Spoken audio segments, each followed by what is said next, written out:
একটা আমল আজকে শিখলাম, মৃত্যু পর্যন্ত যেন এটা না ছুটে। আমল যদি আজকে জীবনের তরে সাথে নিয়ে যেতে পারেন ভাই, বাস মাহফিল সাকসেস। সৌদি আরবে যখন আমি ছিলাম তখন আমার একটা বক্তব্য আজানের জবাব সংক্রান্ত। এটা শোনার পর সুদূর আমেরিকা থেকে সম্ভবত একজন প্রবাসী বোন, তিনি আমাকে SMS করেছেন, ভাই আপনার এই আজানের জবাব দেয়া সংক্রান্ত ফজিলত শোনার পর আমি একটা প্ল্যান করেছি, প্ল্যানটা ঠিক আছে কিনা বলবেন। আমি তার প্ল্যানটা শুনে জাস্ট অবাক হয়ে গেলাম যে আমি নিজেও তো এইভাবে চিন্তা করে আমল করার কথা আমার মাথায় আসে নাই। তিনি আমাকে বললেন, ভাই আপনার এই আলোচনা শোনার পর আমি মক্কা শরীফের 5 ওয়াক্ত নামাজের লাইভ আজান শুনি, যেটা আমার জন্য আমেরিকার মতো জায়গা থেকে একটু কঠিন হয়। যে ওয়াক্ত একান্ত না পারে ঘুমের কারণে বাদ যায় সেটা ভিন্ন, বাকিগুলো আমি বাসা বাড়িতে থাকাকালীন সময়ে রেডিওতে বা হয়তো অন্য কোনো উপায়ে তিনি তার লাইভ আজান শুনেন। মক্কার লাইভ আজান, মুয়াজ্জিন সাহেব আজান দিচ্ছেন, শুনে ওই লাইভ আজানের জবাব তিনি দিচ্ছেন। কেন? আমি বললাম এত কষ্ট করার দরকার কি? বলে যে প্রথমত এখানে আজান শোনা যায় না আমেরিকাতে, আমি যেখানে শুনি আসি এখানে মসজিদ থেকে আজানের জবাব শোনার রাস্তা নাই।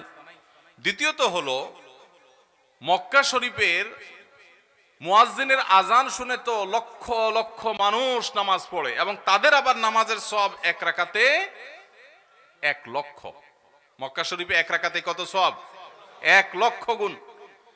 তো তাদের যেহেতু একজনের এক রাকাতে 1 লক্ষের সওয়াব হয়, আবার সংখ্যায়ও যদি লক্ষ লক্ষ মানুষ, তাহলে সেই আজানের জবাব যদি দেই তাহলে এই যে লক্ষ লক্ষ মানুষের কোটি কোটি সওয়াব, এগুলো ওই যে মুয়াজ্জিন আজান দিয়ে পাচ্ছেন, আমি জবাব দিয়ে যদি তার মতো সওয়াব পাই তাহলে তো আমার অ্যাকাউন্ট, আমার আমল নামা সওয়াবে পরিপূর্ণ হবে।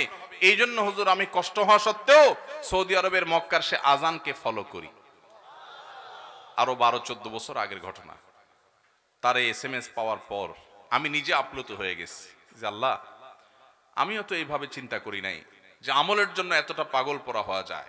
আমাদের বোনরা আমলের ক্ষেত্রে অনেক এগিয়ে, আমাদের পুরুষদের চাইতে বাংলাদেশেও আমি দেখেছি, সর্বকালেই অবশ্য সব সমাজেই আমাদের মা বোনরা বরাবর এগিয়ে থাকেন। আল্লাহ তাআলা আমাদের মা বোনদেরকে দ্বীনের জন্য কবুল এবং মঞ্জুর করেন। আজানের জবাব দেওয়া জানা আছে তো? মুয়াজ্জিন যা যা বলে সাথে সাথে বলতে হবে। আগে থেকে আজানের জবাব দেওয়ার এই নিয়ম কারা কারা জানেন একটু হাত তোলেন। সবাই জানেন? তাহলে তো আর ওয়াজ টোয়াজ দরকার নেই এলাকায়। এত জান্নাওয়ালা মানুষ থাকলে আর ওয়াজ দরকার কি? তাহলে আজান দেওয়া, আজানের জবাব দিতে হয় এটা সবাই জানেন, কিন্তু আমলের বেলায় মাত্র অল্প কয়েকটা হাত উঠছে। এটা কি ভালো না খারাপ? তাহলে যেটা জানি সেটা আমল করতে হবে। তাহলে আর ওয়াজ করে আমি কি লাভ হবে? আমিও তো ওয়াজ করে থুয়ে যাবো, আপনারা আমল করবেন না, তাহলে লাভ হবে কি? আমল করবেন ইনশাআল্লাহ।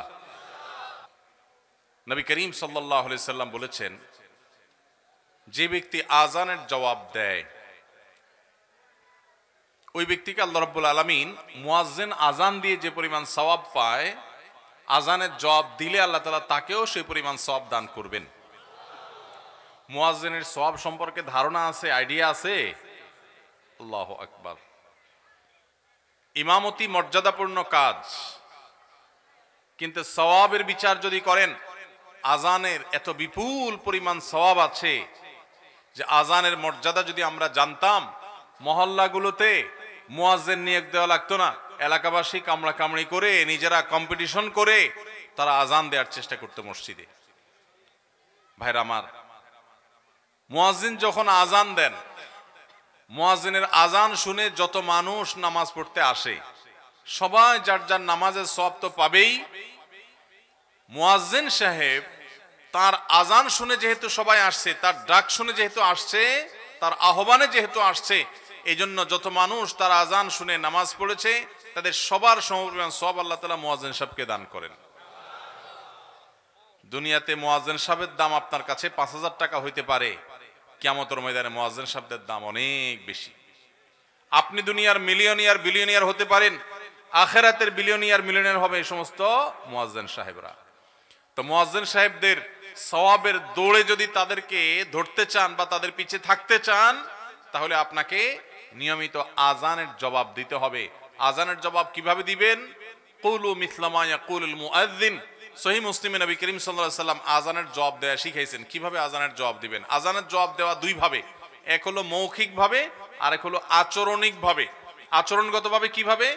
মুয়াজ্জিন বলেছে হাইয়া আলাস সালাহ, সালাতের দিকে আসো, আপনি সব কাজ কাম ফেলে সালাতে চলে গেলেন। এটা হলো আসল জবাব আজানের, এটা হলো আচরণগত জবাব, আমলি জবাব। আর মৌখিক জবাব কোনটা? মুয়াজ্জিন যা যা বলে আপনিও তা তা বলবেন। মুয়াজ্জিন আল্লাহু আকবার বলে শেষ করলে আপনি আল্লাহু আকবার বলবেন। মুয়াজ্জিন আশহাদু আল্লা ইলাহা ইল্লাল্লাহ বলে শেষ করলে আপনিও আশহাদু আল্লা ইলাহা ইল্লাল্লাহ বলবেন। মুয়াজ্জিন যখন আশহাদু আন্না মুহাম্মাদুর রাসূলুল্লাহ বলবে, আপনি তখন কি বলবেন? এক ভাই বলছে সাল্লাল্লাহু আলাইহি সাল্লাম। আপনারা এটাতে কারা কারা ভোট দেন? হাত তোলেন। নাই, ভোট নাই এটার পক্ষে। আচ্ছা, তাহলে এবার কথা শুনেন, মনোযোগ দিয়ে শুনেন। মুয়াজ্জিন যখন আশহাদু আন্না মুহাম্মাদুর রাসূলুল্লাহ বলে, তখন আমরা আশহাদু আন্না মুহাম্মাদুর রাসূলুল্লাহই বলবো। কারণ নবী করিম সাল্লাল্লাহু আলাইহি সাল্লাম নিজে শিক্ষা দিয়েছেন, ওই যে সহিহ মুসলিমের হাদিস, তিনি বলেছেন মুয়াজ্জিন যখন আশহাদু আন্না মুহাম্মাদুর রাসূলুল্লাহ বলে, নবীজি বলেছেন ওইটা শোনার পর তোমরাও বলবে আশহাদু আন্না মুহাম্মাদুর রাসূলুল্লাহ। তাহলে আজানের জবাব দিতে নবী করিম সাল্লাল্লাহু আলাইহি সাল্লাম যেভাবে শিখিয়েছেন সেভাবে দেব নাকি মন মতো দেব? মন মতো দিলে কি সওয়াব হবে? এখন প্রশ্ন হলো, নবীজির নাম শুনছি তো দুরূদ পড়বো না? উত্তর হলো অবশ্যই পড়বো। সেটা হবে আজানের শেষে, সেটা হবে আজানের শেষে। তাহলে আশহাদু আন্না মুহাম্মাদুর রাসূলুল্লাহ যখন বলবো, তখন আমরা আশহাদু আন্না মুহাম্মাদুর রাসূলুল্লাহই বলবো। এদেশে আশহাদু আন্না মুহাম্মাদুর রাসূলুল্লাহ মুয়াজ্জিন যখন বলেন, নবীজি সাল্লাল্লাহু আলাইহি সাল্লামের মহব্বতে হাতে আঙ্গুলে চুমু খেয়ে চোখে লাগানো, এই সংস্কৃতি আমাদের কাছে পরিচিত। কিন্তু আজানের জবাব যে দিতে হয় সুন্নত, সেটা আমাদের কাছে পরিচিত নয়। যেটা নবীজি করতে বলেছেন সেটা আমরা জানি না, যেটা নবীজি করতে নির্দেশ করছেন বলে কোনো প্রমাণ নাই সেটা আমরা সবাই জানি। এই জন্য সঠিকটা আমাদের জানতে হবে এবং আমল করতে হবে। আজানের জবাবে হাইয়া আলাস সালাহ হাইয়া আলাল ফালাহ যখন বলবে, তখন শুধুমাত্র বলতে হবে কি?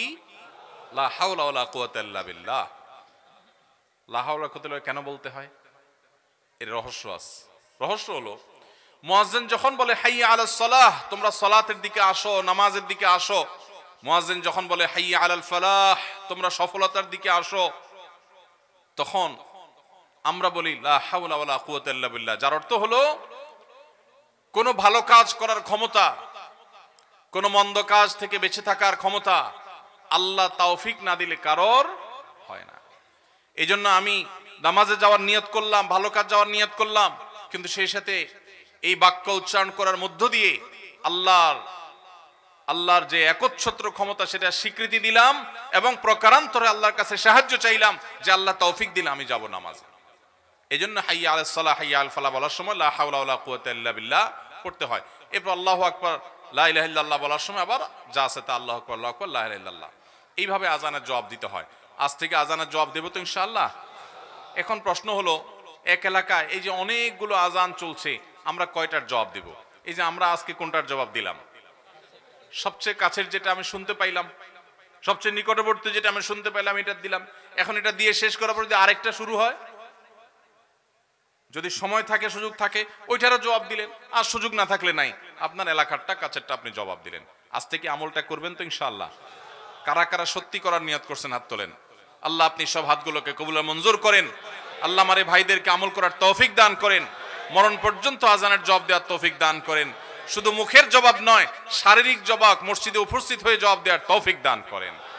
মাশাআল্লাহ। এই একটা আমল যদি আজকে জীবনের তরে সাথে নিয়ে যেতে পারেন ভাই, বাস মাহফিল সাকসেস।